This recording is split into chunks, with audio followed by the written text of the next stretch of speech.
Very pleasant good morning, everybody. Welcome to another edition of the Morning Briefing. I'm Jeff DeForest, along with one Mike, Mr. Porzingis Lubie Lubitz. Good to have you with us here for today's edition of the program. You got to be a happy man. I mean, you know what? In this business, it's good to be right once in a while, especially with something that seems to be relatively absurd, like your complaints about the Celtics signing of Kristaps Porzingis. You have been condemning this since day number one. The ink wasn't even dry on the contract yet, and the deal hadn't even been consummated. And you were screaming, "This guy will never play. He'll never play."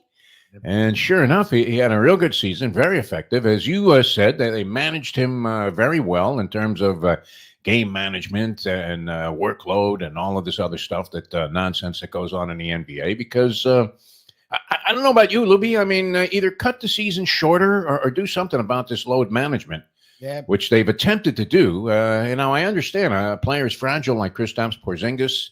As we say, he's one step away from being Henry Finkel as far as Celtics history goes, or maybe even Mel Counts. But, heard again, and yet it didn't seem to make any difference because the Mavericks all of a sudden have returned back to being a flawed team. But you were right, Lubie. No Porzingis, Celtics still up 3-0. Yeah, it's annoying. I got that prediction right, which I thought would make them more, I guess, human. The problem is the Mavs have become human. PJ Washington, he played a little bit better yesterday, but he hasn't been the guy you saw in the first 3 rounds of the playoffs. Kyrie Irving played vastly better last night, but Luka had his moments, but he still doesn't seem right. I don't know. And Lively woke up last night. Like, look, there's a reason they were in that game for most of it. I mean, they had a huge lead and lost it drastically, got down themselves, but then got back in it. It just, I don't know. It feels like the team we thought they were going into the playoffs, like the team that I thought would lose to the Clippers, that would lose to the Thunder, that would lose to the T-Wolves. And they didn't play like that for 3 rounds. And now, look, maybe the Celtics are great defensively. I get it. But they're that good defensively to have the Mavs go from looking like that to looking like this? I don't know. To me, it's annoying because I feel like the Thunder, the T-Wolves, or Nuggets would be giving a much better representation than what the Mavs are doing. And they got through it all somehow. This might be the luckiest draw in the history of the postseason for the Boston Celtics. Not that they wouldn't have prevailed anyway. It's certainly a possibility. But getting a compromised Heat team, a totally compromised Cleveland Cavaliers team, and then a compromised Indiana team, and now the star player, as you mentioned, even though if you just look at the numerology, Luka Doncic is having a great series. But when you look at him writhing in pain on virtually every shot, seemingly at least a step behind his normally slow pace in his maneuvers in getting off shots and playing offense. Doesn't play a whole lot of defense anyway. You would have to think that this is the luckiest draw ever in the history of the postseason. The Boston Celtics, 4 straight series where the star player and or players of the other team all had some kind of injury or were being impeded by being in pain.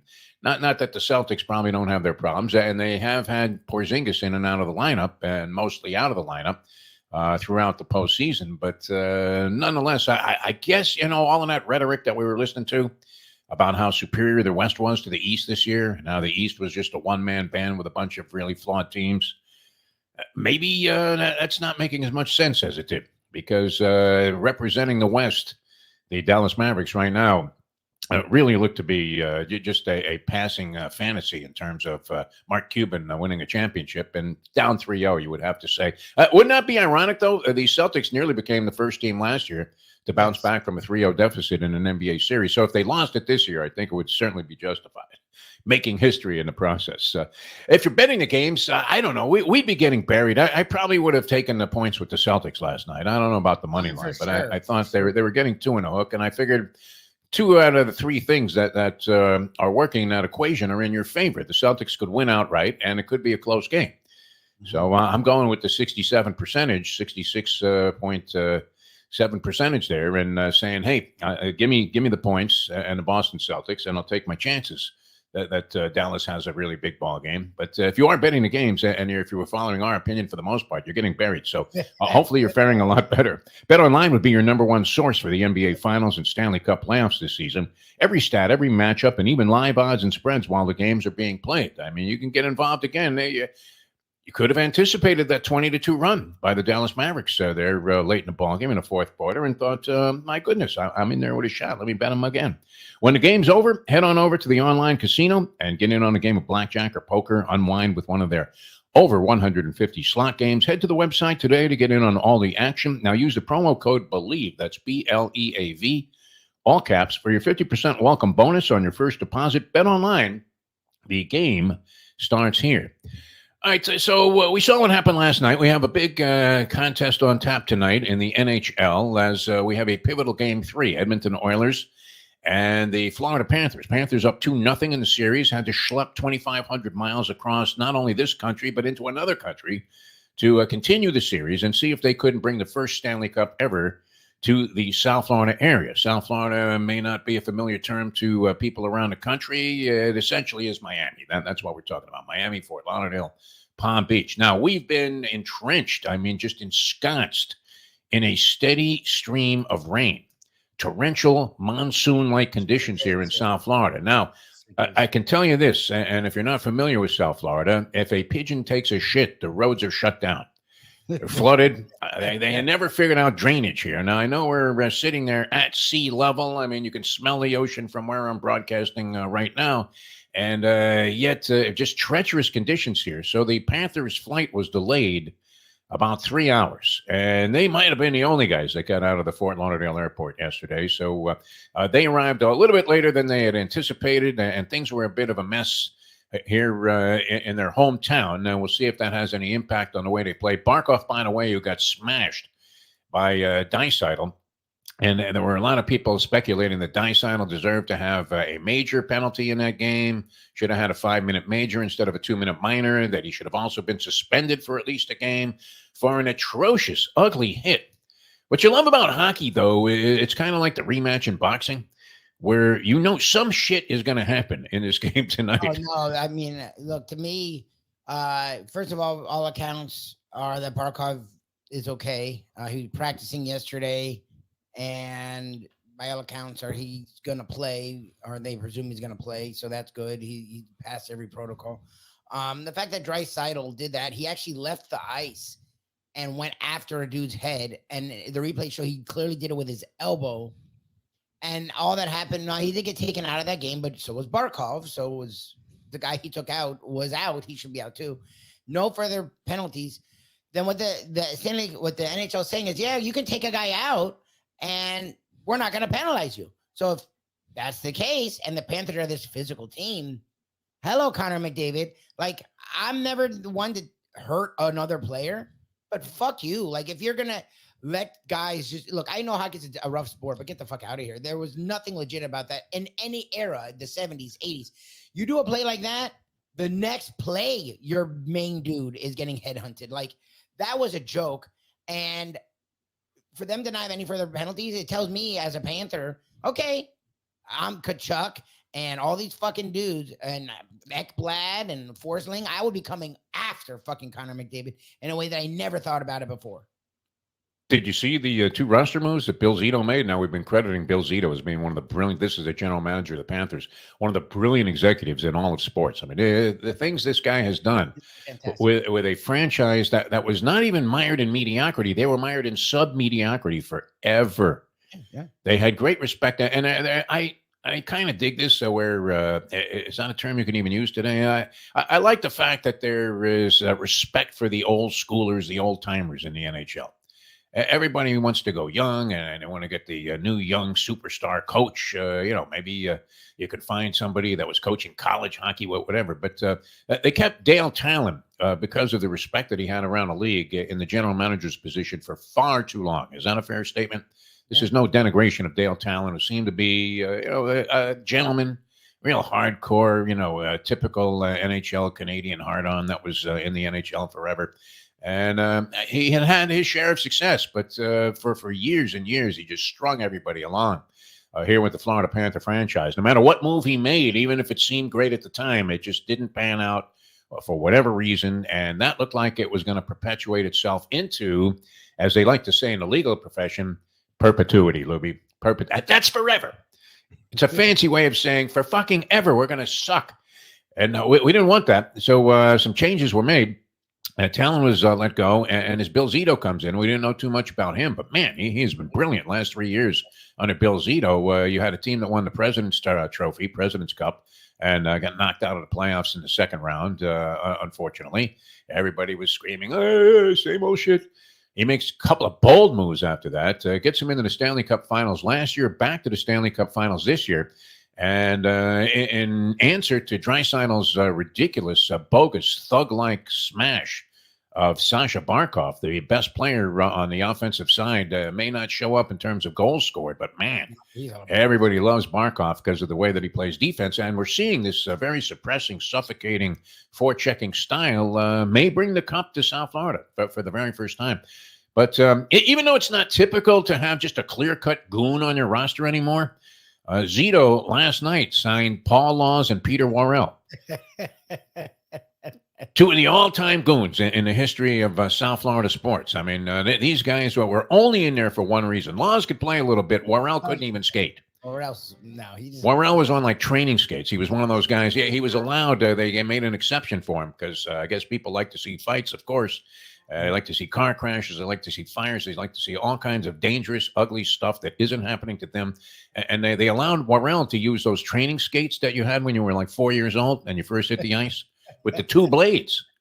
Couldn't even skate. So he might be out there tonight. Watch out, Draisaitl. We might see, and there's the pockets rolling towards the net, and so is Draisaitl's head. Yeah, exactly. Could sound something like that. But anyway, very exciting here for the people in our hometown as the Florida Panthers have a chance to win a championship. And then we'll finally have that question answered, which we've been asking everybody around here on talk shows and things like that. Lubie and I involved in local radio for many, many years and still streaming a local show here in South Florida. And the question was always, what team is most likely to win the next championship? And the answer, people always gravitate towards the great Pat Riley and the Miami Heat. But the answer right now, and it turns out we may get that question answered because it could well be. You would have to think that this would it be tantamount to one of the bigger chokes in playoff history if the Panthers dominating the greater portions of two games. First game, I guess you could say Edmonton was very much in it, and the Panthers got a little lucky, but really, showed themselves just like they did in the Rangers series. Eventually, yeah, this style that grinds you down, and it's been superior to everybody else's tactics and approach so far in the postseason under Paul Maurice. Well, would it be a giant choke job if they blew a 2-0 lead? Tonight's game clearly stacks up as being pivotal. Before we go to Lubie, we have to pay tribute to the great Jerry West, the late great Jerry West. How are these people dying that you had no idea they were sick? I know West is 86 years old or was. Okay, so it's a good number. If they posted 86, if it was blinking on the board for you right now, and you thought, okay, I'll take it. 86? Yeah, you'd like to make it in your 80s because, as my buddy says, who's 94 years old, his dad's 94 years old, and his father's statement is nobody makes it out of their 90s. Pretty rare. I mean, you see somebody go for the century mark. But nonetheless, I don't know. Did anybody hear anything about Jerry West being in poor or deteriorating health? I had no idea. Whenever you had seen him out and about, he was still actually very active. I thought he was doing okay. Yeah, great ball player, though. I mean, he was unbelievable, Lubie. I know you didn't get a chance to see him play, and most of the people that are probably viewing this, have no idea that he even was a player. But man, was he a player? 1969, of course, a signature in sports history, as you had the only NBA player ever to win the MVP from the losing side in the championship round. As the Lakers lost to the Celtics, West averaged like 38 points a game in the series, 5 rebounds, 7-8 assists, all-around player. And that little jumper that he had when he would just turn going to his right and hoist it, deadly. Mr. Clutch, made all kinds of great shots. He had the 50-foot shot. Chick Hearn, who I had a chance to interview, that was one of the highlights of his career. If you ask him and when he was live and said, hey, Chick, all the games that you called, you know Chick Hearn, right? The people in L.A. are familiar with him, certainly. Yo-yoing up and down, look at that. It looked like he came out of the popcorn machine. unbelievable stuff, and a local folk hero. Much in the, I'd say Chick Hearn was just in drafting in behind maybe the great Vin Scully in terms of announcing stature in the City of Angels in Los Angeles, and even had his share of national recognition. Although, did he stoop to a new low? I mean, if you're hosting Bowling for Dollars, if somebody called you right now, Libby, and said you want to host Bowling for Dollars on some schlepper local channel, would you turn it down and say, No. it might be damaging to my career? But you're Chick Hearn, you're Vin Scully. You shouldn't be doing Bowling for Dollars, I don't think. Although the more we saw these guys, the better it was. Nonetheless, he included that as like his top highlight, the 50-foot shot by Jerry West in a playoff game at the buzzer. But he did so many things and was extremely successful as an executive, both with the Lakers, having been one of the architects of the Showtime Lakers, and then later on, really distinguished himself. Because when a guy leaves a franchise that he's been associated with forever, in this case, the Lakers and Jerry West, and then ventures out, don't you find, Lubie, I mean, if you track this throughout history, that usually that does not produce positive results, right? Like a guy plays for a team for 15 years. Once in a while, he goes to a championship team or whatever. But especially with sports executives, you don't usually see them succeed in that spot. And yet Westwood was brilliant with the Memphis Grizzlies. Plus, on top of that, he had the foresight to say, hey, we're not going anywhere without Kobe Bryant. And he orchestrated that deal. So brilliant basketball mind, had an interesting story, an abusive father, and anything that you see or read about Jerry West, the disgrace of all disgraces in terms of creative license, Lubie, was Winning Time's portrayal. What was worse, Winning Time's portrayal, the show about the Lakers, portrayal of Jerry West as a complete dickhead asshole, or of Pat Riley as the second coming of Bobcat Goldthwait? What did you think? It's probably the Jerry West thing, because I know you don't like how Pat Riley was portrayed, but people who knew Riley said in those days he sort of was like, remember, he became Riles. He wasn't always right. I mean, he was a marginal NBA player who really didn't know what he was going to do. He was trying to get into broadcasting, but who knows? He had only done 1 year. He's actually working with Chick Hearn for 1 year as a color analyst. So who knows how on the radio work. So like, it does make sense that in this storied organization that he had been a part of, that he would have been a little trepidatious about being a coach. Like, so that I can see. I'm sure they still took dramatic license, but I could see Jerry West. Yes, I knew he was a competitive SOB, and a lot of that stuff I think was probably true. But they made him like flat out mean. They made him flat out foolish. They made him flat out like he was scared of the moment and was scared of taking charge and was scared of.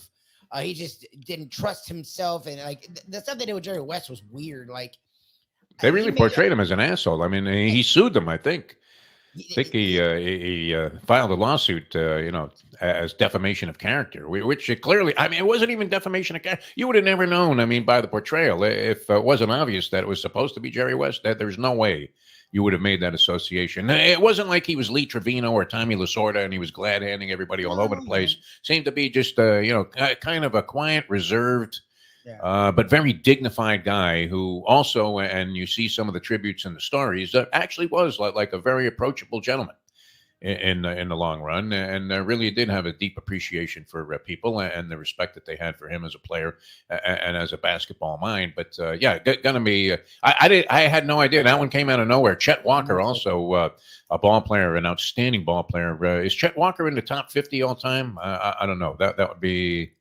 something you would think would be an aberration if he was not included in the top 50 players of all time. But there are so many great players now that even the top 50 may not be enough to throw an umbrella over all the greatness that we've seen in the history of the NBA. But he also passed away earlier late last week. And we didn't get a chance to mention that. But Jerry West, Bill Walton, Chet Walker, the greats, they're leaving us in droves, Lubie. It's very unfortunate. And we wanted to pay a little tribute here to the great late Jerry West. Growing up in New York, I mean, you had every reason to hate Jerry West, and yet you couldn't help but respect him. It was kind of like the Big O Oscar Robertson, where even if he was destroying your team, you thought, my God, that guy is great, way ahead of his time, and among the best of an era of basketball that really helped shape where the game is at today. Although you would think, too, I mean, it's amazing that Jerry West had this kind of influence over the league in such a positive way because you would have thought that there was a total disconnect between the way the game is being played today and the way, of course, that Jerry West was taught fundamentally to always try to get closer to the basket instead of just thinking, hey, how far away can I chuck this thing from without being benched? All right, we're going to get out of here. What do you think tonight, Lubie? Edmonton or the Panthers? Do the Panthers do it, or does Edmonton finally turn the corner? And what kind of bloodbath will this game be, in your opinion? I'm a bloodbath. I think it'll be another good game. I think it'll be another tough game. I expect the Panthers, because they are a physical team, I expect them to come out pissed. Maurice wouldn't even talk about it. They brought it up brought his feelings. He's like, this isn't the fucking Oprah Winfrey show. No one cares. Great quote, by the way. But that was him saying, I'm not happy about this. The whole thing was a joke. So where there could be let up, I think this is the kind of thing that will make sure they don't let up. I think Barkov will probably be there so that if he wasn't there, they would really fucking lose it. But hockey teams are really weird about vengeance and are really weird about picking up for their own. I guess I can see the Oilers winning tonight because, again, you get down 3-0, the series is over. But I don't think it's going to be the home welcome, like the way it's going to be different in Edmonton. You sure? This team plays really well on the road, and now they're up 2-0, and you're pissing them off as though they're down 0-2. Like, that was a really stupid play for Draisaitl to make, because the Panthers still end up winning that fucking game anyways.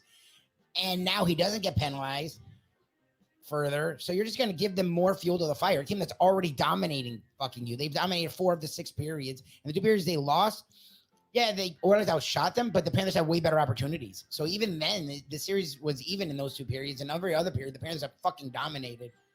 I guess I can see the Oilers winning just to keep this a series, but I don't know. It's not going to be this coming home, Edmonton, the country of Canada's behind us. The Florida Panthers have no shot. I don't see that at all. No. Especially once Draisaitl did what he did, I think they're going to look. This seems, I'll give them credit. They're good at not needing extra motivation. They're the rare, professional team that no matter what's going on, every game they've kept them close, even games they've lost. But you gave them extra motivation on top of that. I mean, they essentially spit in their face on the way out of the building. That was something that you would think would naturally trigger some kind of response. And it'll be interesting to see. I would not want to be either Draisaitl or Connor McDavid's nose after Paul Laws and Peter Worrell get done with this guy tonight. And that's a scoop, by the way. Nobody knows that except us. Lubie, 2 goons signed by the Florida Panthers prior to this game. By the way, I mean, even though we had torrential rains here and a lot of street flooding in South Florida, still a better place to be than Edmonton. I was looking up things to do in Edmonton, Lubie. You know what was number 3 on the list of things to do in Edmonton? The scavenger hunt. What the fuck? If that's the best that they could do in terms of entertainment is to put a bunch of grown-ups on a scavenger hunt, unless you're hunting for $100 bills, I don't know that it could be all that entertaining. So we'll see what happens tonight. I'm going to say, I don't know why I have a feeling that Edmonton will find a way to squeeze out a victory here tonight, but let's hope it doesn't happen that way.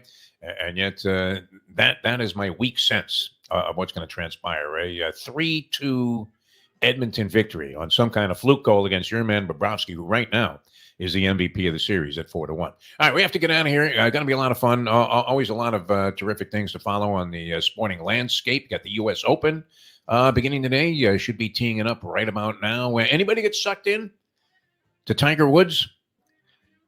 It's become cliche to have somebody say, "Hey, Tiger, you think you can win this thing?" Oh, God. And then he sits up there and goes, "Well, yeah, of course. That's what I prepared to do." And it's like, come on, Tiger. Don't bullshit yourself at this point. Make the cut. You're not beating DeChambeau. All right? Just make the cut. He hasn't made the cut the last 2 or 3 majors. Guys that he used to own, the guys that he used to eat for breakfast, he has to watch him just blow right past him as he's trying to figure out, was that a 7 or an 8? I think it was a 7. Yeah. You know how you are when you're trying to figure out. Well, yeah, I was in the water, 2 out, 3 I was hitting. I got it to the fringe, and then remember I hit it over the green into the trap. Really, I mean, he's counting his shots like he was some commonplace duffer. And people are betting money on this guy to win the U.S. Open. So watch, he'll go off and win the thing at like 2001. All right, we will see you guys tomorrow. It'll be a Degenerate Friday edition of the Morning Briefing from Mike Lubie Lubitz. I'm Jeff DeForest. As we always say, thanks so much for tuning in, and we'll see you next time on the next edition of the Morning Briefing.